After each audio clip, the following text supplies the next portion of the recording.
नमस्कार। हम हर रोज़ किसी न किसी तरीके से ईश्वर का ध्यान करते हैं, लेकिन आज हम एक दिल को छू जाने वाली और दिमाग को झंझोड़ कर रखने वाली वस्तु स्थिति पर बात करते हैं। एक काल्पनिक कहानी सुनते हैं जो सभी के दिलों को छू जाएगी। आज से करीब 45 से 50 साल पहले तक भारत को सोने की चिड़िया कहा जाता था। उस वक्त ज़्यादातर लोग अपने गांव में ही रहा करते थे, जैसे दादा दादी, उनके बच्चे, बहुएं, पोता पोती सारे इकट्ठा एक ही घर में रहते थे। अगर बच्चों को खेलना हो तो कभी बाहर जाने की ज़रूरत ही नहीं पड़ती, क्योंकि घर में ही इतने बच्चे होते। परिवार के सभी लोग अपनी आमदनी घर के बुज़ुर्गों को देते ताकि वह घर चला सके। और हमारे कहानी का नायक अरविंद का भी कुछ यही हाल था। अरविंद अपनी बीवी रमा और बेटे साहिल और अमित के साथ इसी घर में रहता। अरविंद का भी इस गांव में छोटा मोटा काम करके गुजर बसर चलता। और इसी बीच अरविंद को 2-3 बार अपनी नौकरी गंवानी पड़ी, लेकिन परिवार की मदद से वह फिर उठ खड़ा हुआ और नई नौकरी ढूंढ ली।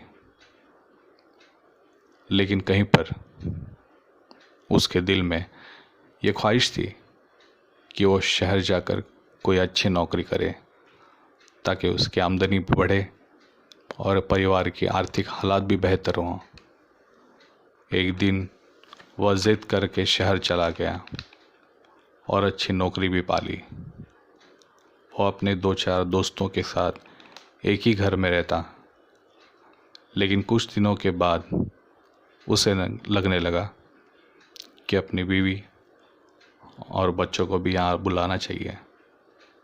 इसीलिए उसने एक मकान किराए पर लिया और अपने बीवी बच्चों के साथ वहाँ रहने लगा। फिर कुछ दिनों बाद उसे लगने लगा कि रसोई घर अलग होना चाहिए, तो उसने 1 रूम किचन का घर ले लिया। और कुछ दिन गए, बच्चों की पढ़ाई के लिए उसने 1 BHK फ्लैट लिया। लेकिन मेहमान आएंगे तो कहाँ रुकेंगे, इसलिए फिर 2 BHK फ्लैट लिया। और इस तरह अरविंद और उसके परिवार की ज़रूरतें बढ़ती ही गई। उसका रहन सहन बदल गया। अरविंद बहुत मेहनती था और इसी वजह से उसके दफ्तर में उसे दिन ब दिन तरक्की मिलती गई। आमदनी तो बढ़ गई, लेकिन जिम्मेदारी दुगनी हो गई। और घर के हालात तो ऐसे थे कि दोनों बच्चे स्कूल आने जाने के अलावा अपने कमरे से बाहर तक नहीं निकलते। खाना भी अपने रूम में ही खाते।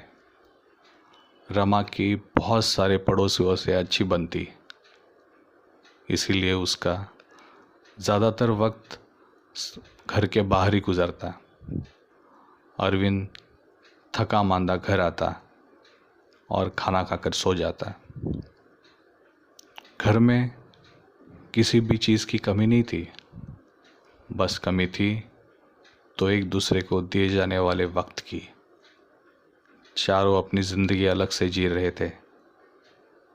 इसी तरह चलते ऑफिस की बहुत ज़्यादा जिम्मेदारियों के वजह से अरविंद को ब्लड प्रेशर और डायबिटीज़ जैसी बीमारियों ने जकड़ लिया।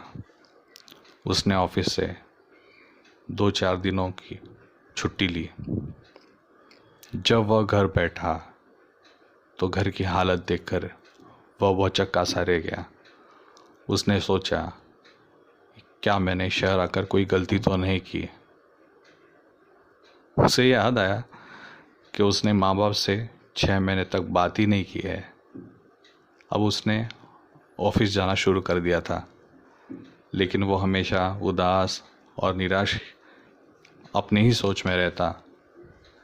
एक दिन अरविंद ऑफिस से निकला और घर जाने के लिए ट्रेन में सवार हो गया। रोज़ की तरह ट्रेन आज भी लोगों से खचाखच भरी हुई थी। किसी भी छोटी बात पर अरविंद का किसी से झगड़ा हो गया और बात मारपीट तक आ गई। ट्रेन से उतरने के बाद अरविंद बहुत निराश और हताश था। उसने कुछ फैसला किया था और आज शेयरिंग ऑटो की बजाय पैदल घर के लिए निकला। करीब आधे पौने घंटे के बाद घर पहुंचा और घर में आते ही उसने बीवी से कहा, रमा, सब सामान पैक करना शुरू कर दो, हम 2-3 दिनों में गांव के लिए निकलेंगे। रमा यह सुनकर भौचक्का रह गई, लेकिन उसने अरविंद की बात मान ली। उनके बेटे साहिल और अमित को हॉस्टल में रखकर अरविंद और रमा गांव के लिए निकले। गांव पहुंचने के बाद अरविंद ने माँ बाप और परिवार के बाकी सदस्यों से अपनी आप बीती सुनाई। सभी के आंखों में आंसू आ गए। माँ और बाबा ने अरविंद के सर पर हाथ फेर कर कहा, बेटा, चिंता मत करो, हम सभी तुम्हारे साथ हैं और अभी कहीं जाने की ज़रूरत नहीं है।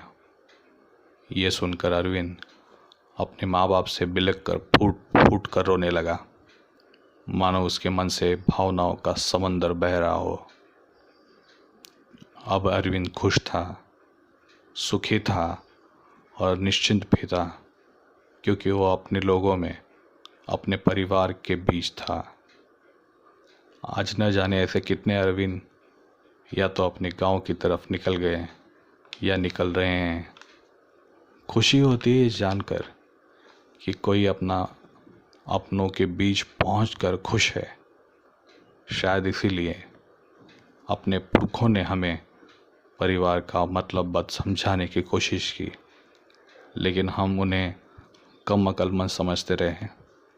आज लॉकडाउन की वजह से ईश्वर ने हमें फिर एक मौका दिया है कि हम अपने परिवार की जड़ें पहले की तरह मजबूत करें और अपने आने वाली पीढ़ी को परिवार का महत्व समझाएं, क्योंकि यही हमारा भारत है और यही हमारी संस्कृति है। धन्यवाद।